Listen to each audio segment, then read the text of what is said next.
السلام عليكم يا حلوين، ازيكم عاملين ايه؟ يا رب تكونوا بألف خير. في منتجات انا جربتها يا جماعة السنة دي، بس هي للأسف خيبت امالي جدا وكانت سيئة. فحابة اشارككم تجربتي مع المنتجات دي. بس قبل ما ابدا الفيديو، لو لسه مشتركتيش في القناه اشتركي في القناه وفعلي الجرس واختاري اول علشان يجيلك اشعار اول ما انزل فيديو جديد. خلينا نبدا اول حاجه بمنتجات الشعر. الكونديشنر ده بتاع كلاري والشامبو برضو بتاعه ما عجبنيش خالص يا جماعه، ما نفعش معايا خالص في شعري. كنت حاسه ان هو بينشف شعري جدا. هو المفروض ان هو بينظف فروه الراس، بس بصراحه انا يعني ما ارتحتش عليه. حسيت ان كمان ريحته ضعيفه قوي وشجري شويه، وانا ما بحبش الريحه الشجري عامه. كمان الباكجينج بتاعه، البامب بتاعته صعبه جدا جدا، يعني لازم تضغطي جامد قوي وبتنزل يعني نقطة كده. فده طبعا مش بينفع معايا خالص في الشامبو او كونديشنر. فبصراحة ما عجبنيش خالص الشامبو الكونديشنر بتاع كلاري. برضو من مجموعة كلاري الهير ماسك برضو بتاع كلاري ما عجبنيش، يعني ترطيبه ضعيف، كميته قليلة، سعره غالي، ما ارتحتش عليه. طبعا هو نفس الريحة الشجري بتاعت الشامبو والكونديشنر. هو يعني هو بس يعني كلاري بيميز نفسه بان هو في مادة البروكابيل اللي هي بتمنع تساقط الشعر او بتقوي البصيلة بتاعت الشعر. بس انا ما حسيتش يعني بالتأثير ده لما استخدمتهم، يعني ما حسيتش بفرق قوي في موضوع تساقط الشعر.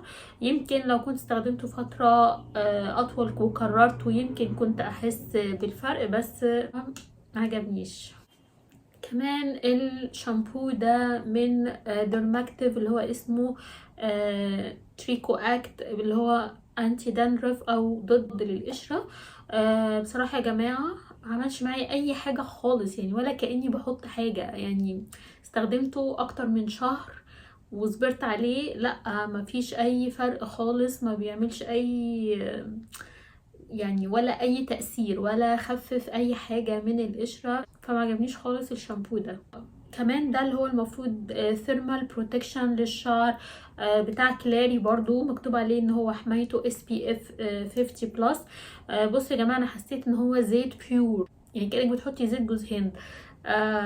ما عجبنيش خالص زيت الشعر قوي، ما حسيتش يعني بالموضوع ده. ممكن ده يكون حلو لناس مثلا اللي هي بتنزل البحر او بتنزل البول بشعرها، فده ممكن يكون فعلا بروتكشن حلو. هو زيت، فطبيعي الزيت هيعمل طبقة عازلة على الشعراية فيحميها من أشعة الشمس او من الكلور او من الحاجات دي، فده هيبقى كويس للناس دي. لكن عشان يحمي من حرارة سشوار او بيبيليس، لا ما حسيتش خالص ان هو ينفع خالص. ما يعني ما عجبنيش فعلا.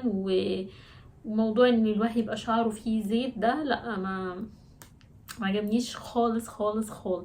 ندخل بقى على حاجات الجسم، وده الشاور جيل من اوفوفا. معلش يا جماعه، هو شكله غريب قوي يعني. هو حصلت حادثه بسيطه كده، هو وقع فالجزء اللي فوق ده اللي هو فيه الغطا اتكسر على طول. يعني ده مش ده دليل ان الباكجينج رخيص وحالته صعبة.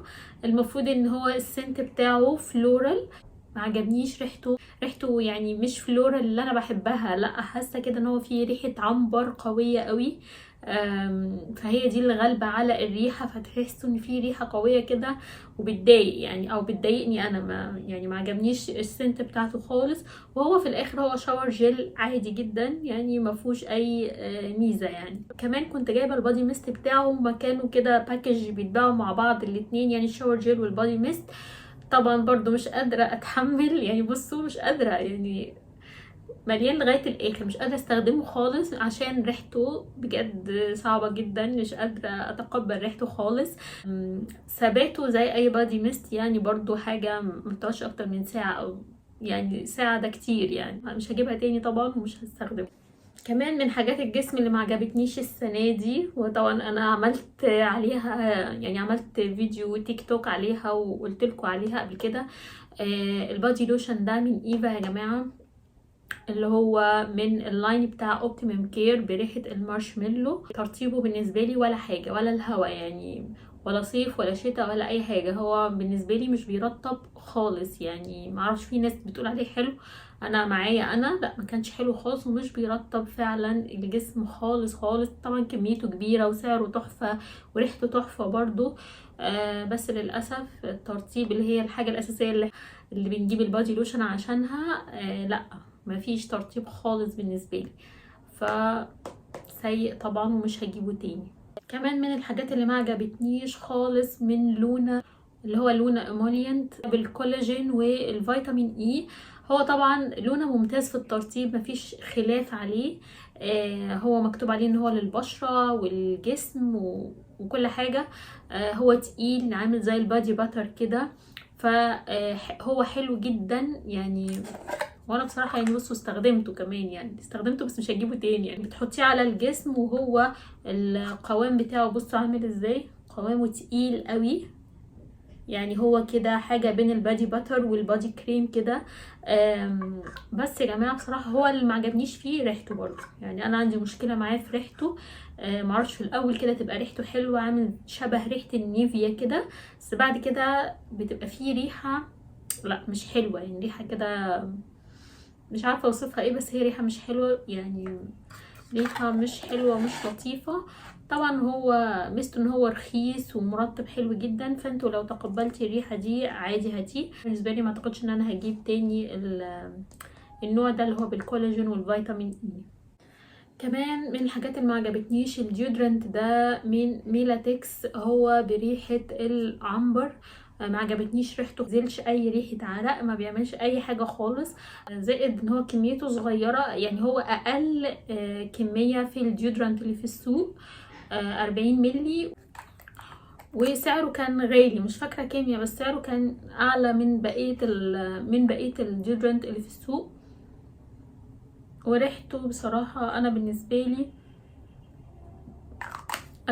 لي ريحه العنبر دي يعني مش مقبوله قوي، او انا مش قبلاها قوي. ممكن يكون ليه روائح تانية كويسه، بس انا بالنسبه لي ما عجبنيش خالص. كمان الديودرنت ده يا جماعه من بيز لاين، وهو طبعا بيز لاين ده يعني اغلى ديودرنت في السوق المصري، وهو ده مصري مش لبناني. الديودرنت ده هو السنت بتاعت الالدر روز. مش عاجباني الريحه خالص، يعني ريحته برضو في الاول كده تحسوا انها ريحته في الاول يعني ريحة ورد كده، بعد كده تقلب زبادي، مش عارفة ازاي، يعني مش عارفة ايه إيه العلاقة، بس انا بشم الريحة دي فبتضايقني جدا. كمان هو بينزل كمية كبيرة قوي، يعني لما تعملي كده بالرول بينزل برودكت كتير. طبعا بيبقى لونه ابيض كده، فما عجبنيش قوي بصراحة ان هو بينزل برودكت كتير. الريحة بتاعته دي اكتر حاجة ما عجبتنيش، فحسيت ان هو في حاجات احسن منه وارخص منه البراندات المصرية التانية. ندخل بقى على حاجات البشرة. ماء الزهر ده من الحاج عرفة. بصوا يا جماعة، انا اول ما استخدمتها يعني ايه كانت في الصيف والحر، فحاسة كده انها حاجة منعشة، فكانت عجباني قوي. بس بعد كده لما بقيت استخدمها الايام دي لا، حاسة انها يعني فيها كحول كتير قوي، يعني ريحة الكحول فيها جامدة. فالكحول كتير على البشرة ده اصلا بينشفها، واحنا في الشتاء يعني مش ناقصين جفاف يعني. ف فبصراحة مش عجباني خالص، يعني حاسة ان انا مش هستخدمها خالص طول الشتاء. احتمال لما الصيف يجي احتمال ارجع استخدمها تاني، بس هو طبعا موضوع الكحول الزيادة اللي فيها ده كان مضايقني منها جدا. كمان من الحاجات اللي ما عجبتنيش السنه دي المايسيلر ووتر دي من ستارفيل، اللي هي بالكاب اللبني. وفي ناس كتير اشتكت منها الحقيقه، وهي فعلا موضوع انها يعني بتحرق العين، بتحس انها فيها كحول زياده. فدي اكتر حاجه ضايقتني منها، ان هي فعلا يعني لما تيجي تعملي بيها مكياج العين بتحرق العين، فما اعتقدش ان انا هجيبها تاني. كمان المايسيلر ووتر دي من ايفا بالهيلورونيك اسيد. دي برضو يا جماعه انا اول ما جبتها يعني ما كانتش عجباني خالص، برضو بتحرق الوش جدا. وقفت استخدامها فتره طويله، وبرضو هي بتحرق الوش جدا، لانها بحس هي كمان تحسي ان هي فيها كحول، فما بقتش استخدمها خالص تاني، يعني وقفت على طول استخدامها، لاني طبعا يعني موضوع الكحول على البشرة ده حاجة مؤذية جدا وبيحرق الوش جدا، فما استخدمتهاش تاني ومش هجيبها تاني. كمان الحاجات اللي ما عجبتنيش السنة دي الهيالورونيك اسيد ده من ايفا. ما عجبنيش خالص، ريحته كيميكال قوية زي الالدهايدز كده، وسميك وستيكي، يعني بيخلي البشرة ستيكي جدا. فمش عارفة يعني، لا ما حبيتش القوام بتاعه والملمس بتاعه، ما عجبنيش خالص، وما اعتقدش ان انا هجيبه تاني. الفيتامين اي ده من ايفا برضو، السيرم ده انا ما عجبنيش خالص. هو المفروض ان هو فيه ريتينال، او اللي هو يعني مشتق من مشتقات الفيتامين اي، اللي هو يعني زي الريتينول، والمفروض يعمل نفس الحاجات اللي بيعملها الريتينول، بس حاسه ان هو لا، ضعيف جدا جدا وقوامه زيتي، بتحسي ان انتي بتحطي زيت كده على وشك، وانا بشرتي اصلا مختلطه مايله للجفاف، مستحملش خالص ان انا احط زيت على وشي، وكمان مش عامل التأثير او الفاعلية اللي هي بتاعت الريتينول المفروض يعملها، فطبعا مش هجيبه تاني ابدا. الاي كريم ده من ايفا برضو، من اللاين بتاع ناتشرال جلو ده يا جماعه ما عجبنيش خالص خالص، برضو استخدمته مره واحده وقلت مش هستخدمه تاني، لان هو فيه فريجرانس عالي قوي، وبعدين انت بتحطيه على منطقه رقيقه وحساسه حوالين العين. طبعا عيني تحسست منه، يعني حسيت كده ان لا، في حرقان في عيني بسببه، والريحه بتاعته قويه جدا.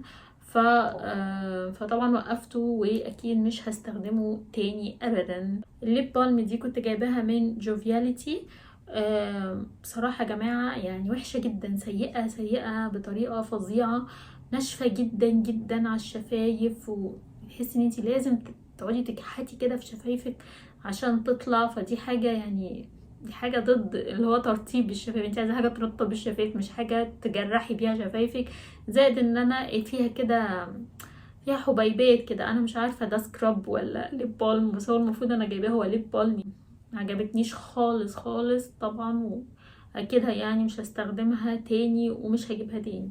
كمان الليب بالم دي يا جماعة من 5 خمسات او 5 فايفز يعني ده اسمها الجديد يعني عشان تجديد كده للاسم البراند. بصوا هي عاملة ازاي. هي طبعا كانت سايحة عشان في الصيف ساحت.